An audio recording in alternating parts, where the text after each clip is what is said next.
رسول اللہ نے کاغذ قلم مانگا کہ تمہیں میں ایسی بات لکھ دوں تاکہ میرے بعد تم گمراہ نہ ہو، لیکن عمر نے نہیں دیا۔ یہ دراصل سادہ لوح مومنین کو امیر المؤمنین عمر فاروق سے متنفر کرنے کی کوشش ہے۔ طریقہ واردات اور طریقہ گمراہی وہی ہے پرانا، یعنی ادھوری بات کرنا، بلکہ یہاں پر تو بات ادھوری بھی نہیں بلکہ صرف ایک جملے سے متنفر کرنے کی کوشش کی گئی ہے کہ عمر نے کاغذ قلم نہیں دیا۔ اور سب سے زیادہ حیرت ہوتی ہے ان سادہ لوح مومنین پر جو ان ادھوری باتوں پر یقین کر لیتے ہیں، پوری بات سننے کے روادار ہی نہیں ہوتے۔ اللہ کے بندو، پوری بات تو سنیں نا، تبھی پتہ چلے گا، حقیقت تبھی منکشف ہوگی۔ اس لیے ان سے کہا کریں کہ پوری بات سنائیں۔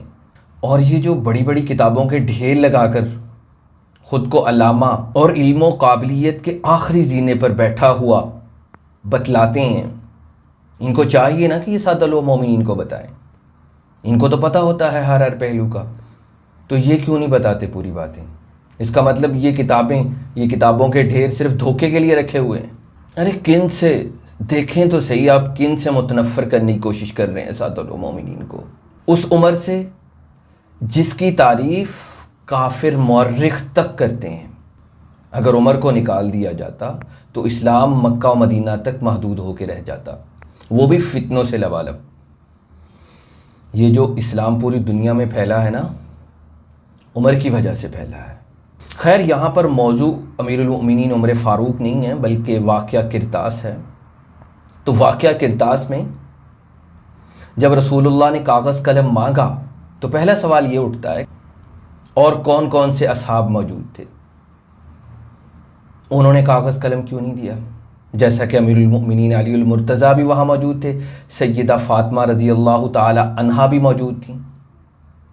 اب اگر یہ دھوکہ دینے کی کوشش کی جائے کہ انہوں نے دینے کی کوشش کی تھی لیکن عمر نے نہیں دینے دیا، تو اس کا مطلب ہے کہ علی المرتضیٰ جو کسی سے نہیں ڈرتے وہ عمر سے ڈر گئے تھے۔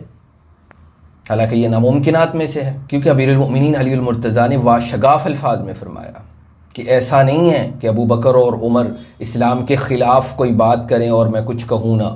پھر اس واقعہ کے بعد رسول اللہ صلی اللہ علیہ وسلم 3 دن تک زندہ رہے، بلکہ آخری دن یعنی جس دن رسول اللہ صلی اللہ علیہ وسلم کی وفات ہوئی ہے، اس دن تو آپ کی طبیعت اتنی بہتر ہو گئی کہ صحابہ نے سمجھا آپ صلی اللہ علیہ وسلم بالکل صحت یاب ہو گئے۔ اسی لیے حضرت ابو بکر اپنے گھر روانہ ہو گئے جو کہ 2 میل کے فاصلے پر تھا۔ تو اس وقت آپ صلی اللہ علیہ وسلم نے کیوں نہیں لکھوایا؟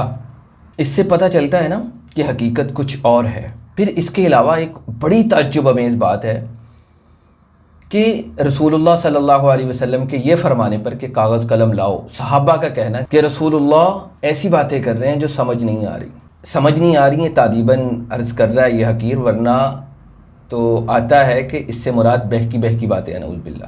پھر کچھ لوگ امیر المؤمنین عمر فاروق کے بغض میں ان باتوں کی نسبت بھی ان کی طرف کرتے ہیں کہ یہ انہوں نے کہا تھا۔ تعجب کی بات یہاں پر یہ ہے کہ صرف اتنا کہنے پر کہ کاغذ قلم لاؤ، صحابہ کا یہ کہنا کہ رسول اللہ ایسی باتیں کر رہے ہیں، یہ سمجھ سے باہر ہے۔ اس کا مطلب ہے کہ راوی نے کچھ چیزیں مصلحتاً بیان نہیں کی۔ اب آتے ہیں راوی کی طرف۔ اس روایت کے راوی صرف عبداللہ ابن عباس ہیں، ان کے علاوہ کسی بھی صحابی سے ایک بھی حرف ثابت نہیں ہے اس روایت کا۔ اور اس وقت یعنی اس واقعہ کے وقت عبداللہ بن عباس کی عمر 13 یا 14 برس تھی۔ اور اس سے بھی انتہائی حیرت انگیز بات یہ ہے کہ اس واقعے میں عبداللہ بن عباس موجود ہی نہیں تھے۔ تو اس کا مطلب ہے انہوں نے یہ واقعہ کسی سے سنا ہے، اور کس سے سنا ہے اس کا بھی کوئی ذکر نہیں ملتا۔ تو اس سے اندازہ لگائیے اس روایت کی حیثیت کا۔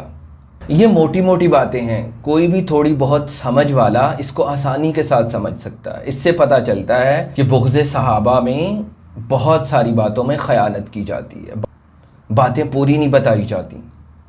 مقصد کیا ہوتا ہے؟ متنفر کرنا۔ اور یہ بات کیسے پتہ چلتی ہے کہ یہ بغض عمر میں اس طرح کی باتیں کرتے ہیں؟ کیونکہ جب رسول اللہ نے کاغذ قلم مانگا تو عمر نے نہیں دیا، علی دے دیتے، سیدہ فاطمہ رضی اللہ تعالی عنہا دے دیتی، دوسرے صحابہ موجود تھے وہ دے دیتے۔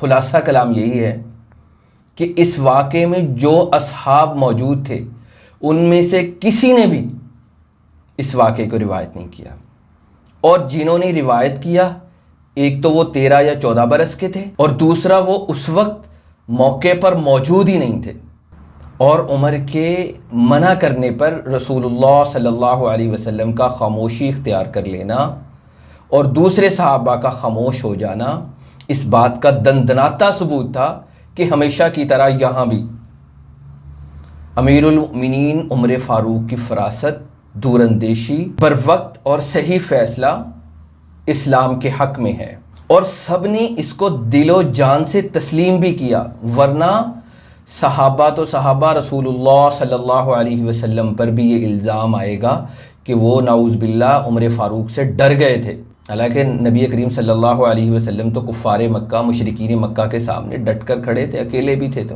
کسی سے بھی نہیں ڈرے تھے، بڑی بڑی بلاؤں سے نہیں ڈرے تھے، آپ صلی اللہ علیہ وسلم سے بڑا بہادر کون ہو سکتا ہے؟ اس لیے ان کی خاموشی اس بات کا دندناتا ثبوت ہے کہ عمر نے جو روکا اس کو آپ صلی اللہ علیہ وسلم نے پسند فرمایا۔ امیر المؤمنین علی المرتضیٰ کا ان کے منع کرنے پر ایک بھی جملہ نہ کہنا، کچھ بھی قدم نہ اٹھانا، اس بات کا ثبوت ہے، چیختا ثبوت ہے کہ وہ حضرت عمر فاروق کے فیصلے کو دل و جان سے قبول کر چکے تھے۔ لہٰذا پتہ چلا کہ یہ سادہ لوح مومنین کو امیر المؤمنین عمر فاروق سے متنفر کرنے کی انتہائی گھٹیا قسم کی کوششیں ہیں۔ اللہ تعالی ہم سب کو شر پسندوں کے شر سے محفوظ رکھے اور حق کہنے کی اور حق سننے کی توفیق عطا فرمائے۔